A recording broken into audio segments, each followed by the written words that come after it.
Hello दोस्तों, स्वागत है आपका हमारे यूट्यूब चैनल में। आज के वीडियो में हम लोग बात करने वाले हैं प्रेमचंद की कहानी पूस की रात की। पूस की रात जो कहानी है वो प्रेमचंद के सर्वश्रेष्ठ कहानियों में से एक है। तो चलिए शुरू करते हैं और समझते हैं कि इस कहानी में आखिर क्या है और ये कहानी क्यों इतना प्रसिद्ध हुआ था। तो चलिए समझते हैं। देखिए, इस कहानी में क्या होता है कि एक किसान रहता है और किसान का नाम रहता है हल्कू। ध्यान रखिए, किसान रहता है, उसका नाम रहता है हल्कू और उसकी पत्नी का नाम रहता है मुन्नी। ठीक है। तो ये क्योंकि बहुत पुराने समय का कहानी है, तो एक वैसे समय का कहानी है जब किसान क्या करते थे, सिर्फ खेती बाड़ी ही करते थे और खेती बाड़ी से ही उसका ज़िंदगी चलता था।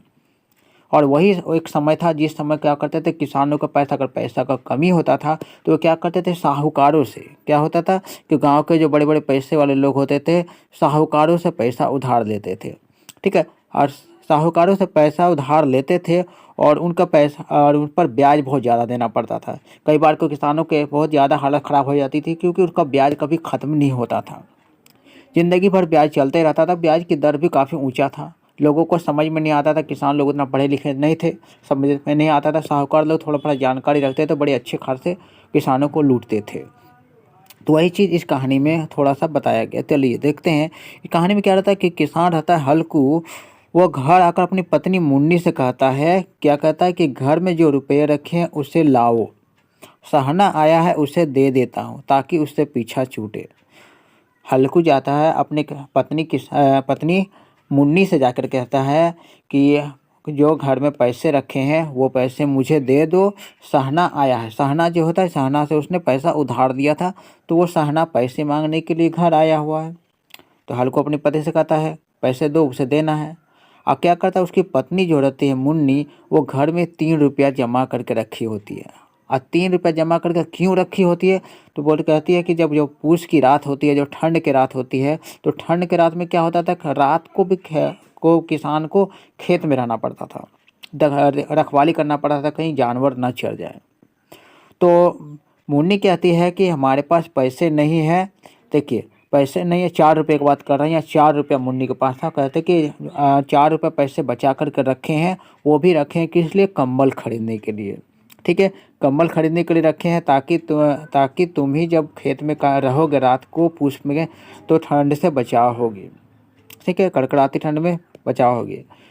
हल्कू अपनी पत्नी की ओर बढ़ा और उस पे पास जाकर बैठ जाता है और धीरे धीरे खुशामद करता है कि दे दो, है ना। लेकिन फिर से क्या कहता है कि बहुत ज़्यादा मुन्नी गुस्साती है, उसकी पत्नी गुस्साती है और कहती है कि क्या हम लोग किसान ऐसे हैं कि ज़िंदगी भर हम लोग पैसा चुकाते रहेंगे। आखिर हमने कितना पैसा उधार लिया है जो अभी तक ख़त्म नहीं हो रहा, है ना। क्या हमारा जन्म, वो कह रहा है कि क्या हमारा जन्म ब्याज चुकाने में ही बीत जाएगा। ठीक है, तो हमारा पूरा जो ज़िंदगी है हम ब्याज चुकाते रहेंगे, कभी ब्याज ख़त्म नहीं होगा। क्या हम ऐसे दर दर ठोकरे खाते हुए ज़िंदगी जिएंगे।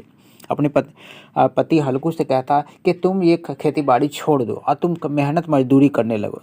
ठीक है, क्योंकि खेती बाड़ी से ही पूरा घर नहीं चल रहा है और जो पैसे हो रहे हैं वो ब्याज में ही चले जा रहे हैं।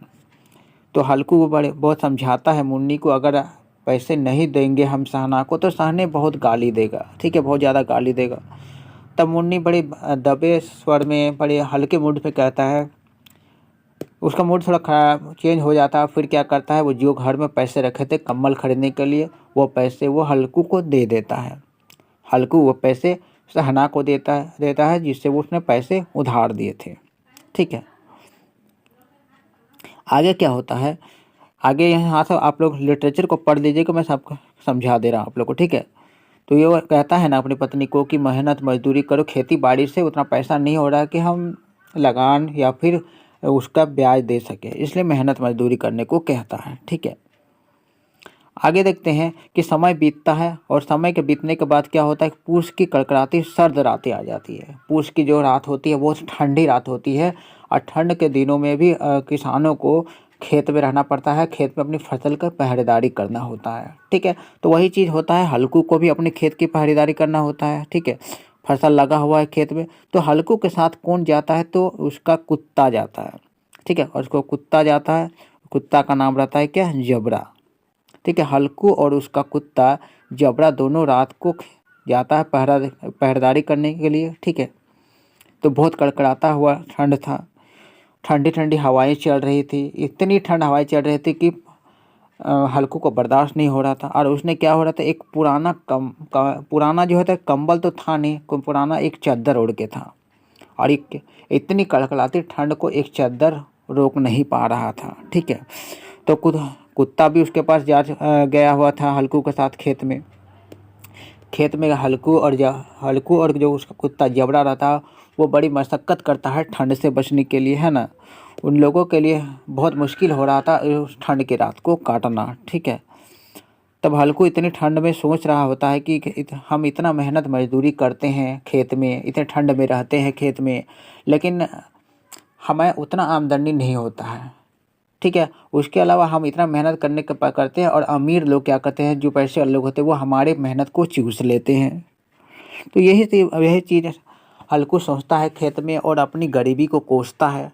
वो कहता है कि मैं क्यों इतना गरीब हूँ, मेरे पास कुछ पैसे क्यों नहीं है कि मैं कोई अच्छे सामान खरीद पाता, कंबल खरीद पाता।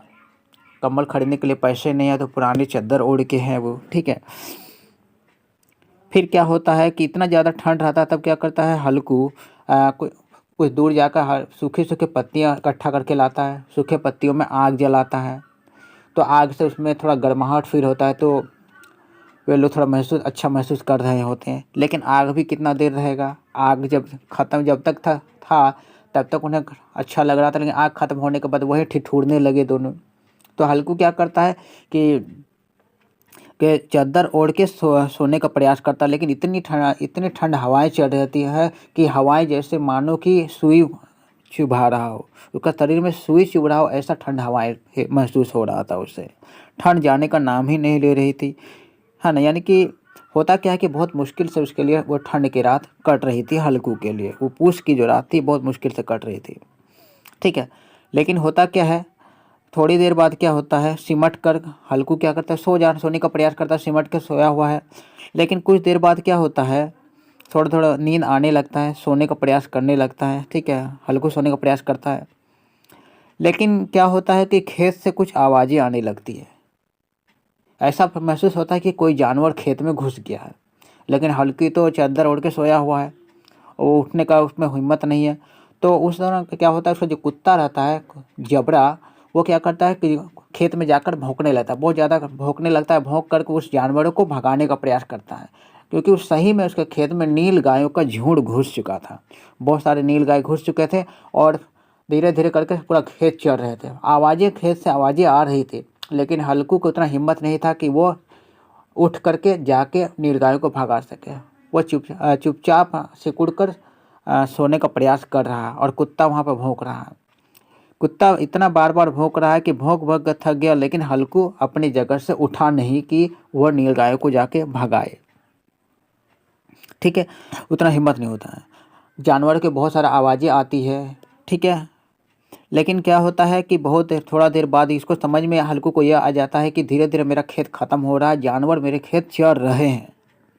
ठीक है, लेकिन वो फिर भी मन में सोच रहा है कि मेरे लिए उठना मुश्किल है, मैं उठूँगा नहीं। वो फिर एक दो पल के लिए फिर सोच रहा होता है कि जबड़ा तो है ना, जबड़ा के होते हुए नीलगाय खेत को नहीं चर सकते हैं। लेकिन वो सिर्फ अपने आप को दिलासा ही देता है, लेकिन वह उठता नहीं है। तो इस तरह से क्या होता है कि धीरे धीरे क्या होता है, नील गायें जो होता है पूरा खेत को चर जाते हैं। कुत्ता भौंकते भौंकते थक गया, लेकिन हल्कू नहीं उठा। ठीक है, फिर कुत्ता आकर फिर हल्कू के पास बैठ जाता है ना। फिर पूरा रात भर जब पूरा खेत चर जाता है, नील गाय जा चुकी होती है। अब सुबह हो जाता है। ठीक है, जब सुबह होता है तब वो देर से उठता है सुबह को खेत में। तो जब उसका आँख खुला तब धूप निकल आया था, और सामने कौन बैठा हुआ था, मुन्नी उसकी पत्नी बैठा हुआ था। हल्कू की आँख खुली तब उसकी पत्नी को देखा। उसकी पत्नी गुस्से से हल्कू की ओर देख रहा था कि तुम्हारे खेत में होते हुए नीलगाय खेत को कैसे चर गए, तुम जा कर के देखो क्या हाल किया है नीलगायों ने। अब हमारा परिवार कैसे चलेगा, अब हम लोग कैसे जिएंगे, अब हम लोग क्या खाएंगे, ये सब मुन्नी कहती है। तो दोनों मुन्नी और हल्कू खेत में जाकर देखते हैं तो सही में पूरा खेत चढ़ चुका होता है, खेत में कुछ भी नहीं बचा होता है। ठीक है, कुछ भी नहीं बचा होता है खेत में। तब क्या करता है कि हल्कू मुन्नी के गुस्सा करने पर मुन्नी से कहता है कि तुम चिंता मत करो, अब मैं खेतों में काम नहीं करूँगा, अब से मैं मजदूरी करने के लिए जाऊँगा। ये बातें सुनकर मुन्नी को आँख में थोड़ा सा हल्कापन महसूस हुआ, उसे थोड़ा अच्छा फील हुआ कि अब से तो मजदूरी करने के लिए जाएगा, तो इस तरीके से हमारा परिवार थोड़ा सा अच्छा हो जाएगा। तो आज का कहानी हम यहीं पर समाप्त करते हैं। उम्मीद है इस कहानी को आपने समझ गए होंगे अच्छे से, क्योंकि ये कहानी जो पूरी तरह से है, पूस की रात जो है वो हल्कू का जो है रात कैसे काटता है इतनी ठंड रात को, उसके बारे में पूरा एक्सप्लेनेशन दिया हुआ है। ठीक है, उम्मीद है आप लोग को सारा कहानी सारा पॉइंट क्लियर समझ में आ गया होगा।